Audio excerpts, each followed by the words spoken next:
संसद के दोनों सदनों में मचे इस हंगामे से साफ है कि हाफिज सईद और वेद प्रताप वैदिक के मुलाकात से उठा तूफान थमने वाला नहीं है। सरकार ने भले ही सोमवार को इस मुलाकात पर संसद में अपना रुख साफ कर दिया हो, लेकिन दोनों सदनों में मंगलवार को कांग्रेस की ओर से शोर शराबा वैदिक के कश्मीर पर दिए बयान पर जारी रहा। जहां राज्यसभा की कार्रवाई इस मुद्दे पर कई बार बाधित हुई, वहीं लोकसभा में प्रश्नकाल के दौरान कांग्रेस के सदस्य लगातार हंगामा कर सरकार से बयान की मांग करते रहे।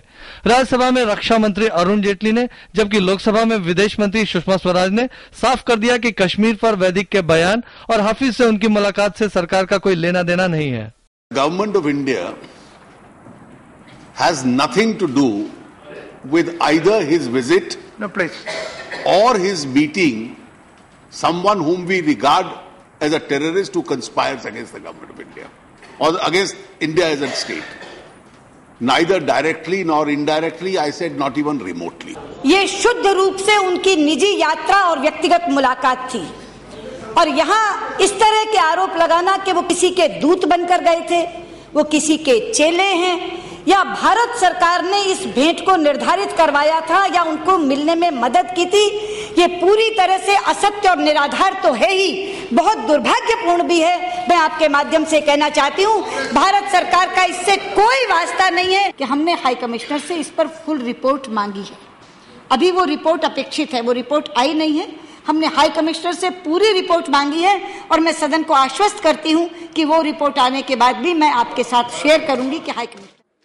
दोनों सदनों में सरकार के बयान के बावजूद राज्यसभा में कांग्रेस के सदस्यों का हंगामा जारी रहा। समाजवादी पार्टी और जनता दल यूनाइटेड भी कांग्रेस के साथ खड़ी नजर आई। उसमें ये कहते हैं कि मैं जब उनसे मिला और मैंने तो कहा कि कश्मीर को आजाद होना चाहिए, दोनों पीओके पाकिस्तान ऑक्युपाइड कश्मीर और हमारा जम्मू कश्मीर का, ये दोनों मिल जाएं और एक अलग एंटिटी।